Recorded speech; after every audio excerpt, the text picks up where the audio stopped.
Hi everyone, and welcome back to Game Domain. My name is Taylor, and I'll be doing a ranking of one of my favorite games of all time, Super Mario Odyssey.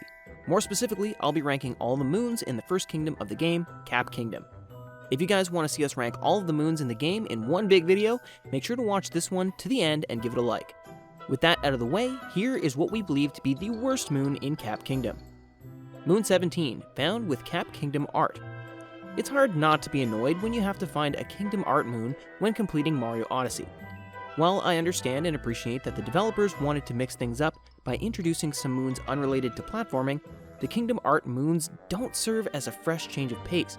Instead, the Kingdom Art moons serve as a disruption in the consistent platforming fun that Mario is known for. In a 3D Mario platformer, having to puzzle solve and scour locations for resemblances of vague images is an unwelcome disruption in the flow of Mario platforming. This is assuming you don't look up the location online, which I think most people ended up doing. Moon 21, Fly to the Edge of the Fog. This moon feels more like a shot in the dark than a fun experience. To get it without a guide, you have to take a Paragoomba and aimlessly fly into the fog that's very close to a boundary of the kingdom. There's no interesting challenge or fun movements, you just have to fly into the random correct spot that is very close to the death boundary. Not to mention, unless you look up the name of the moon and or how to get it, there would be no reason for you to fly into what seems like a death boundary. Moon 12, the Forgotten Treasure. Similar to the previous entries, this moon requires you to do something unique to get it. Don't get me wrong, I have nothing wrong with unique moons. In fact, the best moons are the ones that are unique. However, this moon is unique in a bad way. To get it, you have to talk to an NPC, which hardly anyone playing Mario Odyssey would do unless the player knew they had to interact with the NPC for a quest. After talking to the NPC, Mario has to listen to what Cappy's saying, something I hardly ever pay attention to. Granted, if you are following a guide, this moon is a piece of cake, but on your own, it would be very easy to ignore this moon. Moon 13, Taxi Flying Through Bonnet. Similar to the Forgotten Treasure moon, this moon would be hard to come by without a guide. Not only do you need to use the binoculars, which most players hardly do, you have to zoom in on a specific object in the background. Now, this isn't a big deal, but the moon also flies down away from Mario as the cherry on top. Moon 16, Peach in the Cap Kingdom. I usually love these moons, where you have to find either Peach or Captain Toad. However, Peach's location in the Cap Kingdom is so blatantly obvious that it's not fun to find her. Granted, there aren't many good hiding spots in Cap Kingdom, but there are definitely better ones than where Peach hides.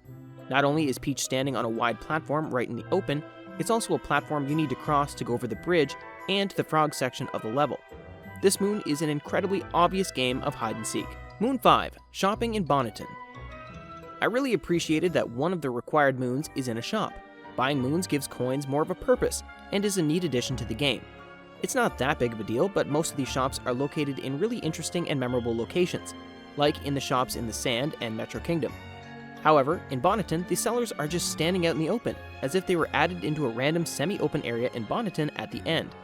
I'm not saying that the Cap Kingdom should have been designed around the shops, it just makes the atmosphere of shopping in Bonnet weaker than some other shops. Moon 4, Good Evening, Captain Toad. This Captain Toad moon is a less offensive version of the Peach moon. The Captain Toad moons are usually some of my favorite moons in each kingdom. However, this hiding spot in the Cap Kingdom is still obvious. He's hiding on top of the hat after defeating Hopper, which is a location that anyone trying to get an extra moon would look. I can't place him too low though because Captain Toad is awesome. Moon 24, Fog Shrouded Platform. This moon is a quick and fun grab in a fine location. The fog is a neat touch, and ground pounding for moons is always quite satisfying, but there's nothing especially special about this moon. Moon 18, next to Glass's Bridge. Similar to the Fog Shrouded Platform moon, this moon is a quick and fun grab in a fine location.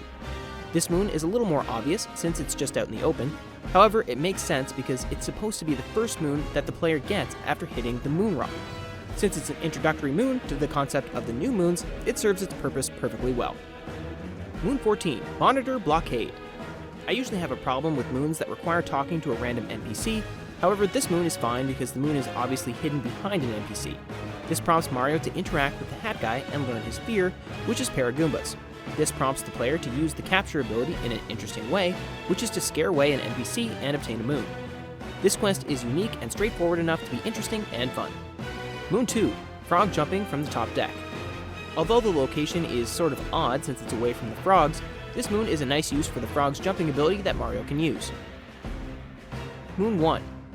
Frog jumping above the fog.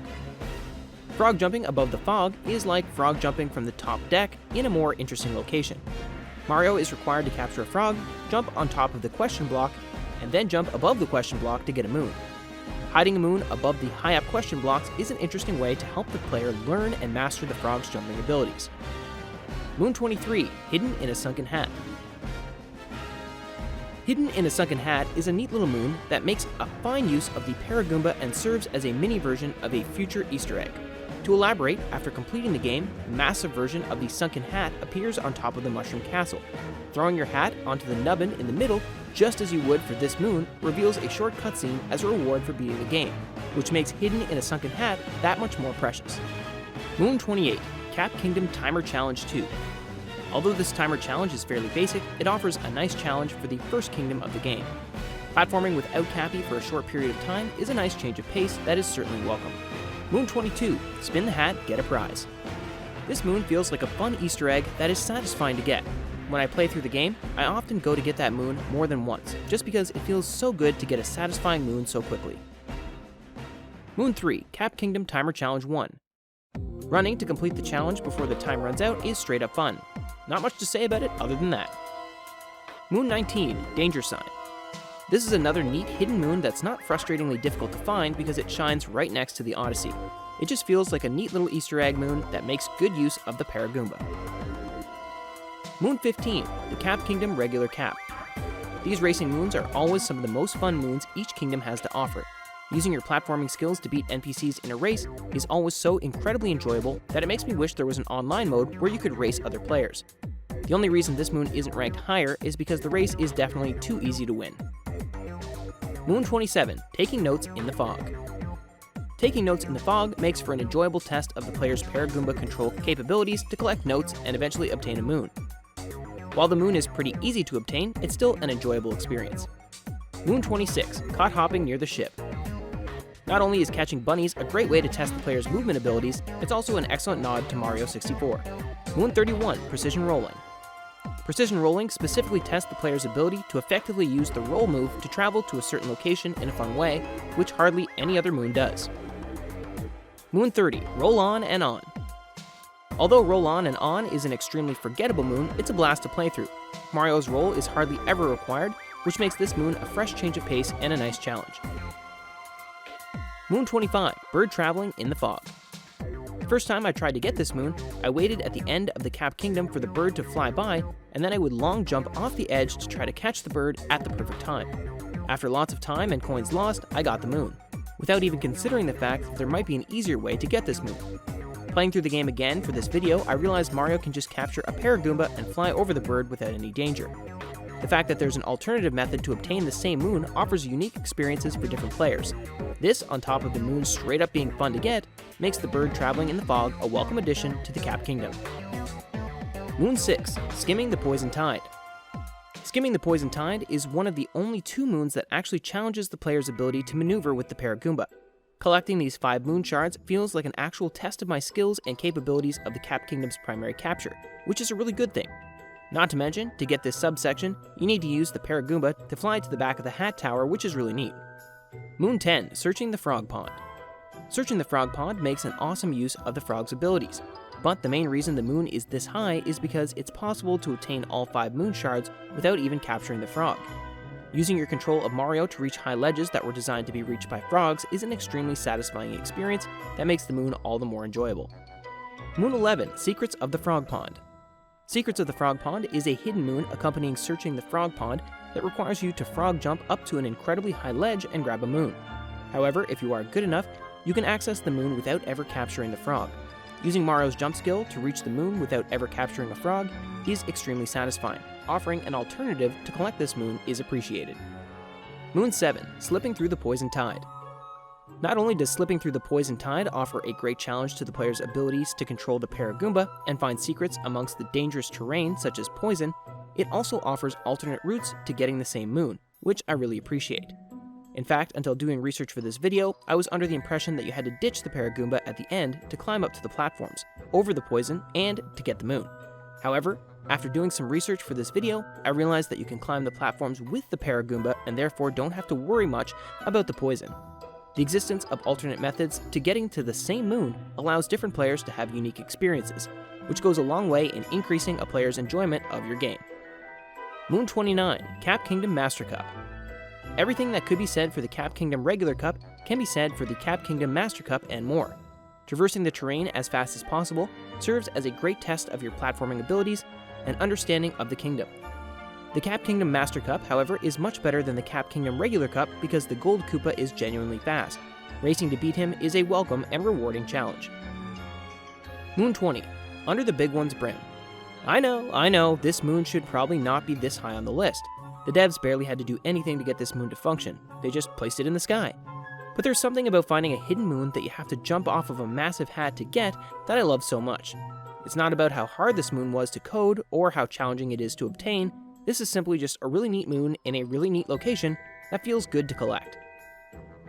Moon 9, Hidden Among the Push Blocks. I've 100% completed Mario Odyssey, and I initially couldn't find this moon because it was genuinely well hidden. If you're not specifically looking for a second moon in this push block sub-area, it would be incredibly easy to pass by this moon, since it is hidden inside of a flipped 3D L block in a level that encourages continuing horizontal movement. Not only is the moon hidden incredibly well, the level up to the moon is also super fun. Moon 8, Push Block Peril. The design of this level is so incredibly excellent that I'd say it is the #1 best moon in the Cap Kingdom in Super Mario Odyssey. The door leading to the sub-area is surrounded by push blocks, which is a super neat touch that is indicative of the sub-area's main concept, push blocks. Upon entering the sub-area, the first thing I notice is how good it looks. The light orange and royal blue contrast incredibly well, and they are so expertly textured. When you run around or ground pound the ground, Mario emits a ripple effect on the ground that looks so positively gorgeous. On top of that, if you look closely, you can see minuscule scratches and indents on the blocks that make the sub-area so perfect. And I haven't even begun talking about the platforming. Traversing these blocks to reach the push block Peril Moon is so genuinely fun and encompasses the feeling of pure funness that is associated with Mario Odyssey. The level design is so that it is challenging for newcomers and feels great to expertly traverse for seasoned players. The level is designed to compensate for newcomers without dampening the experience for seasoned players by having platforms below particularly tricky sections for Mario to fall if he misses a jump or bonks.